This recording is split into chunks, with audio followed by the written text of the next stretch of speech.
그 심의원에서 그 라플라스 방정식을 풀었을 때 지금 전극이 아닌 그런 공간에서의 포텐셜이 이제 어떤 모양을 하는지 그 심의원을 이용해서 라플라스 방정식을 풀고 그것의 포텐셜을 그려보았습니다. 그래서 지금 이 우측 상단의 네모 요것이 지금 2차원에서 그 2차원 PA 파일을 이제 디파인 한 것이고요.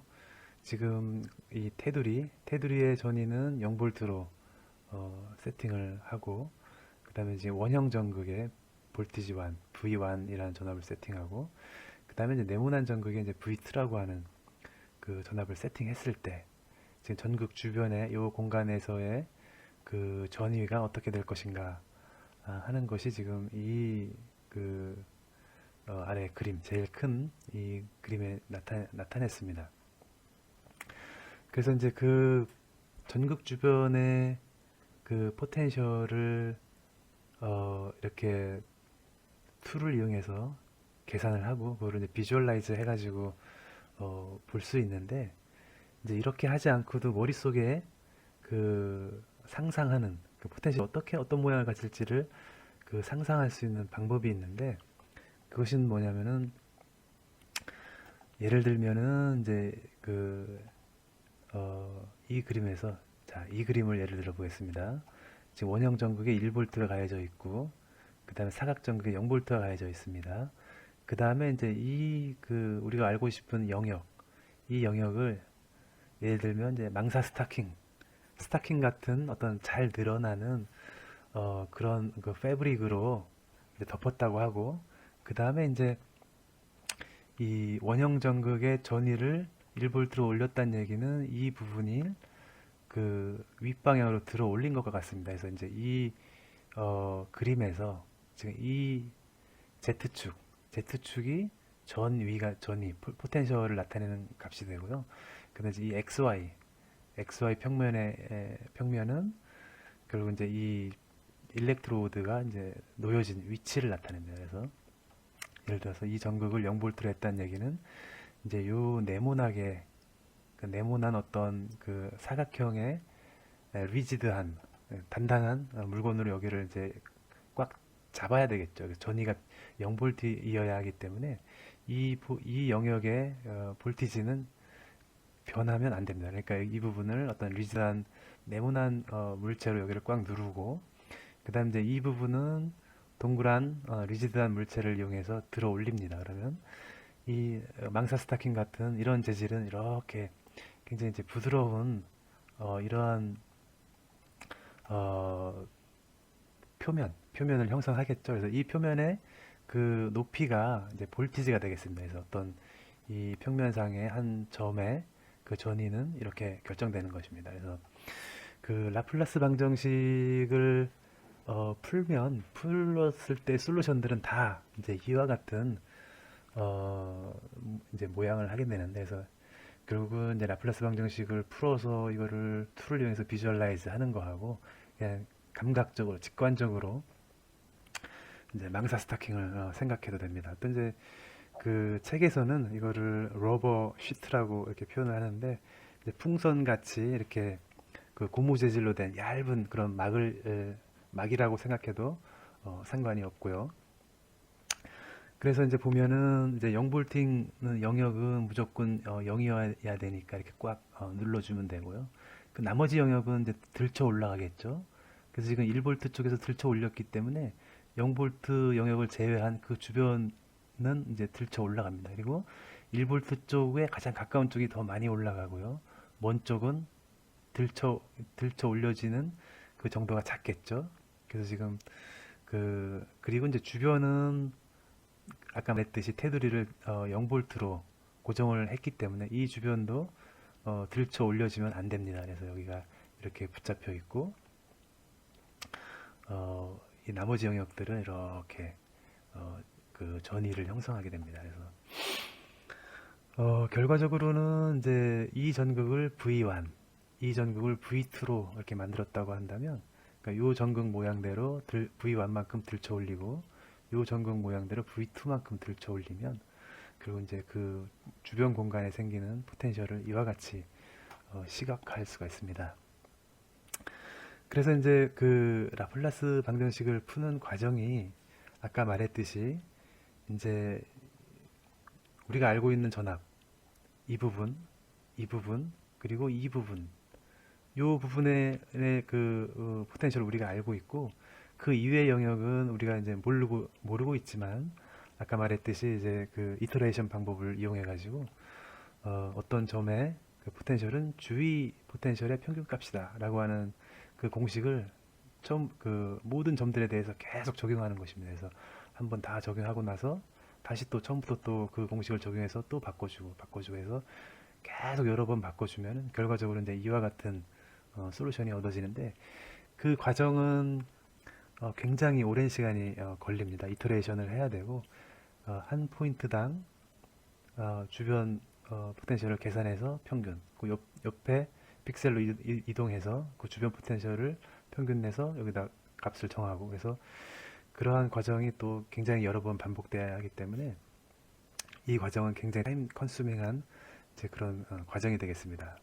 그렇다면 예를 들어서 그 RFQ 쿨러 번처 같은 경우에는 이온이 날아가는 동안 이 전극의 전압이 굉장히 빨리 바뀝니다. 예를 들면은 그 5MHz, 뭐 2MHz, 그러니까 초당 10의 6승번 그 볼티지가 교번하는 막 바뀌는 시간에 대해서 막 바뀌는 이런 상황에서 그 이온이 이동하게 되면 매번 라플라스 방정식을 풀어줘야 되지 않겠습니까? 예를 들면은 이 전압이 바뀌면 이게 바뀌면 이 패브릭들, 이 스타킹의 각 점들의 전위가 또 다 바뀌어야 되는데 그거를 이 전극의 전압이 바뀔 때마다 매번 계산하려면 너무 많은 시간이 들겠죠. 그래서 이제 시미온에서는 이제 그런 식으로 이온을 날리지 않고 이온이 날아가는 동안 라플라스 방정식은 풀지 않습니다. 다만 라플라스 방정식을 최초에 한 번만 계산을 하면 나중에 전압이 바뀌어도 쉽게 라플라스 리파인을 하지 않고도 라플라스 방정식을 풀지 않고도 이 패브릭 이게 모양을 결정하는 방법이 있는데 그게 바로 그 여기에 나타난 바와 같이 하나의 그 수학적인 정리를 이용하는 것인데 그것이 뭐냐면 이제 유일성 정리라고 하는 그런 것입니다. 그래서 유일성 정리란 무엇이냐면 그 어떤 공간의 한 점에서의 포텐셜은 그 공간을 둘러싸고 있는 어떤 가상의 서피스, 그러니까 그 한 점을 둘러싸고 있는 그 가상의 가상의 그 서피스에서의 모든 점의 전위를 알고 있다면, 그 표면상에서의 전위를 알고 있다면, 그 표면 내부에 있는 어떤 점의 전위도 우리가 계산할 수 있다. 또는 유니크하게 결정되어 있다. 라고 하는 것이 이제 유일성 정리이고, 그 유일성 정리를 이용하면 그 임의의 전압 배열, 전극에다가 내가 어떤 임의의 전압 배열을 한다고 해도 매번 라플라스 방정식을 풀지 않고도 이 패브릭의 모양을 쉽게 계산할 수 있는 그런 방법이 있습니다. 그래서 그 방법에 대해서 이야기를 하면 라플라스 방정식을 최초에 풀어줄 때 전극의 개수만큼 다른 그 전압 배열에서 라플라스 방정식을 푸는 것입니다. 예를 들어서 이와 같이 이제 전극이 두 개가 존재한다고 한다면 첫 번째 전극을 1V로 세팅하고 두 번째 전극을 0V로 세팅한 상태에서 라플라스 방정식을 풀어줍니다. 그러면 이러한 전압 구배에서 이 패브릭의 모양이 결정되죠. 그래서 이 패브릭의 모양을 U1이라고 우리가 정의를 할 수가 있습니다. 이거는 지금 그 시미온 내부적으로 어떤 전극 한 개만 1V로 놓고 나머지를 다 0V로 한 상태에서 리파인을 하는 것입니다. 그래서 이와 같이 한 개의 라플라스 방정식을 얻어냅니다. 그 다음에 이번에는 그 다음 전극, 아까는 이 동그란 전극을 1V로 했는데 이번에는 네모난 전극을 1볼트로 놓고 나머지 전극을 다 0볼트로 놓습니다. 그리고 리파인을 해서 라플라스 방정식을 풀어줍니다. 그러면 이러한 전압 구배에서 지금 패브릭이 결정되겠죠. 라플라스 방정식을 이제 풀어주면 그 솔루션은 이제 U2가 되겠죠. 그래서 전극이 여러 개가 있으면 그 전극의 개수만큼 라플라스 방정식이 이제 얻어지게 되고요.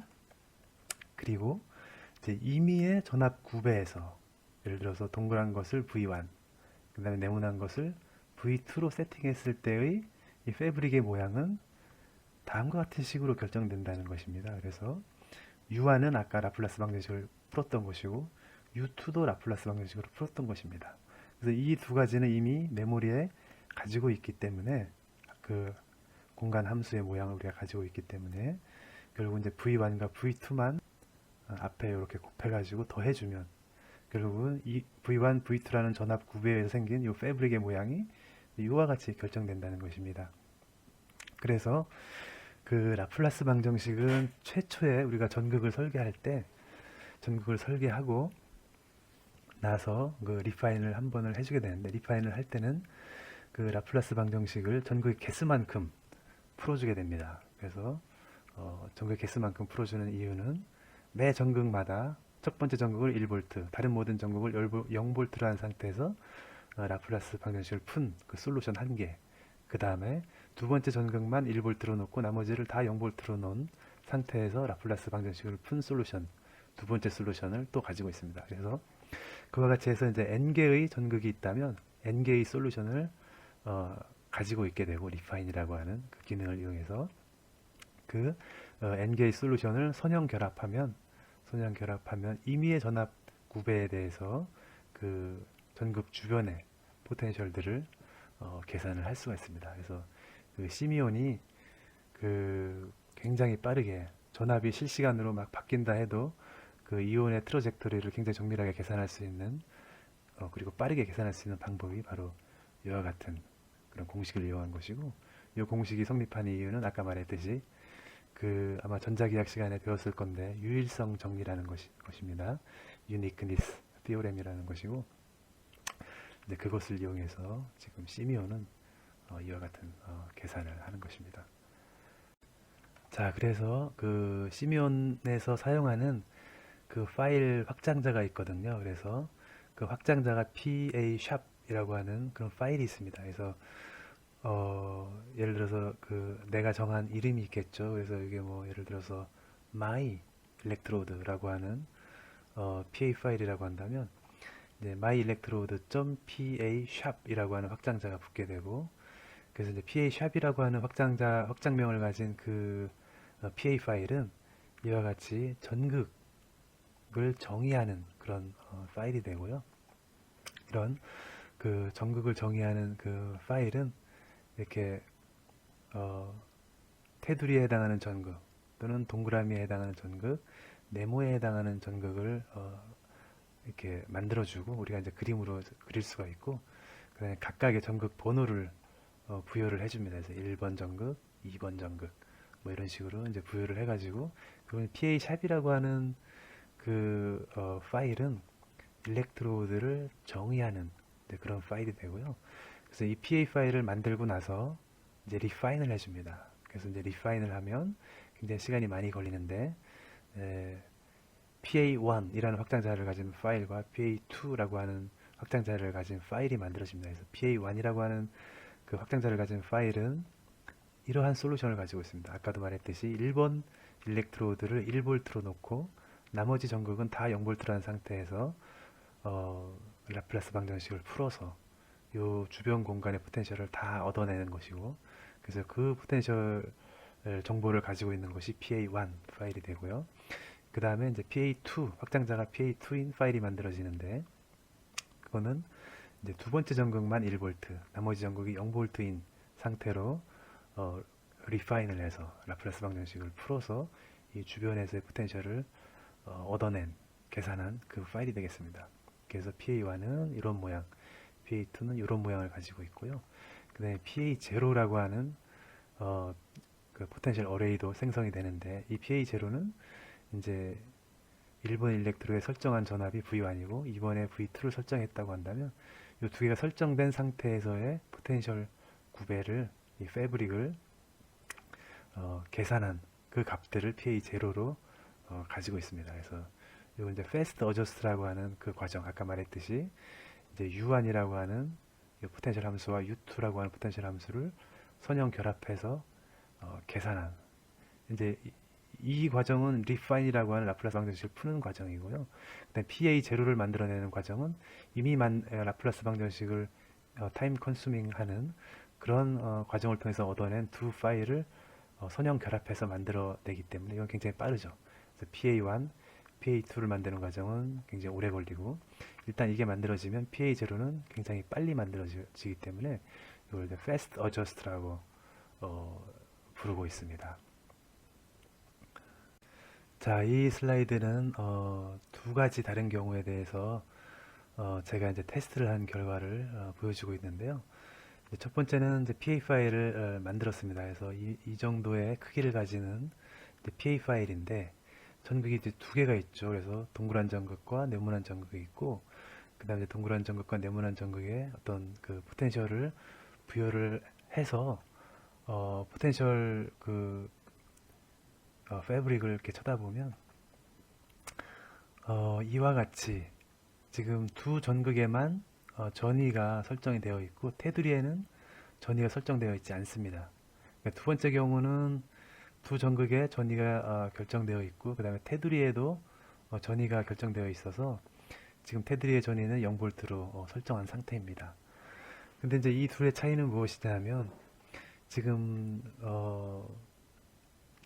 유일성 정리라고 하는 것은 뭐냐면, 어떤 공간의 한 점에서의 전위가 결정되기 위해선 이 점을 둘러싸고 있는 어떤 그 표면 내서의 그 전위가 알려져 있어야 됩니다. 그래서 지금 이 점에서 쳐다봤을 때, 이쪽을 쳐다보고 저쪽을 쳐다보고 모든 곳을 쳐다봤을 때 그 어디선가는 포텐셜이 정의가 되어 있어야 한다는 말이거든요. 그래서 이 점을 그 enclose 하는, 이 점을 그 포함하고 있는, 예를 들어서 이 점이 어디로 도망가려고 한다면 어딘가에는 한번 부딪히게 되는 그런 상태인 거거든요. 그래서 이 점에서 봤을 때 모든 그 솔리드 앵글에 대해서 모든 곳을 사방을 쳐다봐도 다 막혀 있어야 됩니다. 그래서 그 막혀 있는 그 영역에서의 전위가 정의가 되어 있어야 이 점의 전위가 유니크하게 결정된다는 것이거든요.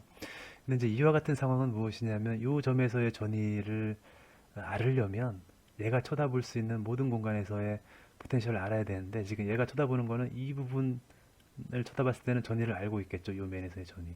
또 이 점에서 여기를 쳐다보면 이 면에서의 전위를 알기 때문에 알고 있지만, 사실은 다른 영역, 이쪽을 쳐다보거나 이쪽을 쳐다봤을 때는 포텐셜을 알 수가 없죠. 그래서 그 원론적으로는 이 점에서의 전위는 알 수 없다가 정답입니다. 알 수 없다가 정답인데, 그러나 시뮬에서는 이 상황에서도 리파인을 했을 때 솔루션을 계산을 해줍니다. 그래서 어떻게 계산하면 이 경계에서의 그 포텐셜은 이 바깥에서의 그 포텐셜을 알아야만 요 경계점에서의 포텐셜을 알 수 있는 것인데, 이 바깥에서의 포텐셜이 정의되어 있지 않기 때문에 이 경계에서의 포텐셜은 이 안쪽에서의 포텐셜을 평균을 내서 계산을 합니다. 그래서 결국 결과적으로는 그 계산 결과가 어떻게 되냐면 이런 부분, 결국 이제 이런 부분이 되겠죠. 또는 이런 부분이 될 건데, 이런 부분의 전위는 이전위의 어떤 중간 정도의 값, 중간 정도의 어떤 값이 되겠죠, 그죠? 그리고 이제 이런 전위의 포텐셜은 요 점이 쳐다볼 수 있는 전위를 알 수 있는 그런 곳은 이거하고 이거잖아요. 그러니까 결국 이제 이거보다는 살짝 낮고 이거보다는 많이 높은. 그래서 이 공간의 모든 점의 그 포텐셜들은 항상 이거보다는 낮고 이거보다는 높은 그런 전위를 가지고 있습니다. 이 공간의 모든 점들의 포텐셜들은 항상 이 두 전극으로부터 전위가 계산되기 때문에, 특히 주변의 전압을 평균한 값이 가운데의 전압이 되어야 하기 때문에 항상 이 두 전압의 어떤 사이값이 됩니다. 사이값. 이거보다는 높고 이거보다는 낮은 그런 전위를 형성하고 이제 잘 정의되지 않는 그런 전압값을 가지게 되죠. 그래서 실제적으로 우리가 이제 진공 챔버를 사용하고 있기 때문에 진공 챔버는 항상 그라운드 포텐셜이죠. 또는 플랫폼 위에 올라가 있다면 플랫폼 포텐셜을 가져야 하기 때문에 되도록이면 이 주변의 포텐셜을 디파인을 해주는 것이 가장 실질적으로 이온이 어떻게 움직이는지 더 정확히 알 수가 있습니다. 예를 들어서 이제 이온이 이렇게 날아간다고 치면 이 경우에는 힘을 거의 안 받죠. 이런 영역에서. 그렇지만 이 경우에는 그라운드 쪽으로 힘을 받아서 내려오겠죠. 비탈이 있으니까. 그래서 굉장히 그 이온 옵틱스 관점에서 보면 굉장히 다른 결과를 줍니다. 이온의 그 실질적인 운동에. 그래서 이와 같이 만들어서 전극을 이렇게 설계해 가지고 계산하는 거는 이제 옳지 않은 방법이 되고, 만약에 이제 이온이 그 움직이는 영역이 이 근처, 전극 근처인 경우에는 큰 상관이 없습니다. 예를 들어서 이 경우에도 이 네모 전극과 동그란 전극 사이를 왔다 갔다 한다. 요 근처에서만. 그러면 이 솔루션을 쓰든 이 솔루션을 쓰든 좀 비슷한 결과를 주지만, 예를 들어서 이온이 이렇게 움직인다든가 좀 이 두 전극으로 더 멀리 떨어진 곳에서 운동을 한다고 할 때는 전혀 다른 결과를 주겠죠. 얘는 주로 이 방향으로 움직이기보다는 이 방향으로 흘러갈 테니까. 그렇지만 얘는 이 방향으로 많이 흘러가는 힘을 받겠죠. 그래서 그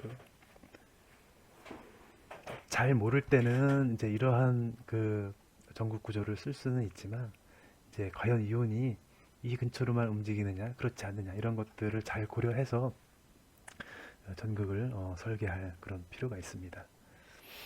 자, 이번에는 그 PA 파일을 이제 두 개의 PA 파일을 IOB 그 아이온 옵틱스 벤치 위에 올려놓고 이온을 날리는 경우가 되겠습니다. 예를 들어서 네 개의 전극이 있는데 그게 이제 주기적인 어떤 그런 배열을 가진 그런 전극이라고 한다면, 예를 들어서 주기적이기 때문에 이렇게 PA 파일 하나를 만들고 이렇게 만들어진 PA 파일을 두 번 배열하는 것이죠. 그래서 stacking two instances라고 써 있는데, 그러니까 인스턴스라고 하는 거는 그 아이온 옵틱 벤치 위에 올려진 그 PA 파일을 나타냅니다. 그래서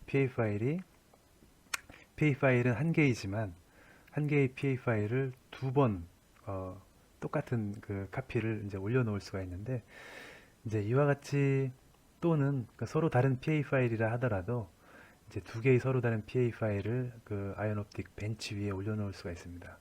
근데 이렇게 서로 다른 그 PA 파일이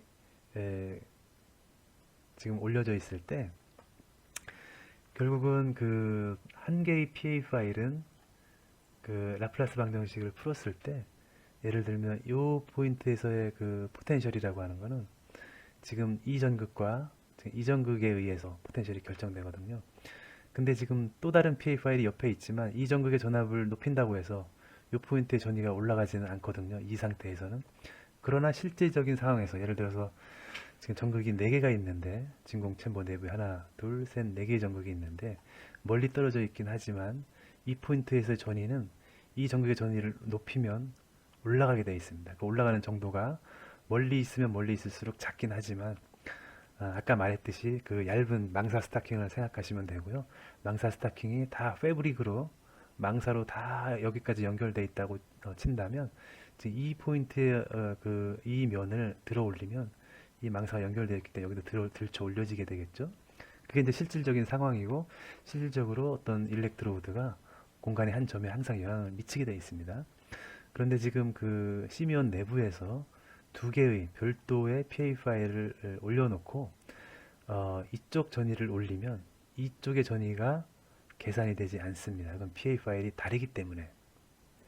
그래서 서로 다른 PA 파일이 지금 IOB 위에 올려져 있을 경우에 지금 어떤 한 점이 어떤 하나의 PA 파일 내부에 있는 경우에 다른 PA 파일에 그 전극의 전압을 올린다고 해서 영향을 받지 않습니다. 그래서 이게 실질적인 상황과는 다른 것이고요. 그게 그 아이온 옵틱스 계산상에서의 에러를 만들어냅니다. 그래서 만약에 내가 정밀하게 계산하고 싶고 특별히 그 좀 가까이에 어떤 전극이 있고 그 전극에 의한 영향을 내가 고려하고 싶다면 이 네 개의 전극을 한 개의 PA 파일 안에서 같이 리파인을 해주어야 합니다. 그래서 PA 파일을 만들 때 두 개의 별도의 PA 파일을 만드는 것이 아니고 그 한 개의 PA 파일 내에 네 개의 전극을 가지도록 만들어서 그것을 refine, 라플라스 방정식을 풀어주고 네 개의 전극을 가진 하나의 PA 파일을 사용해서 이온을 날려줘야만 이온의 그 모션이 정확하게 계산이 될 수가 있습니다.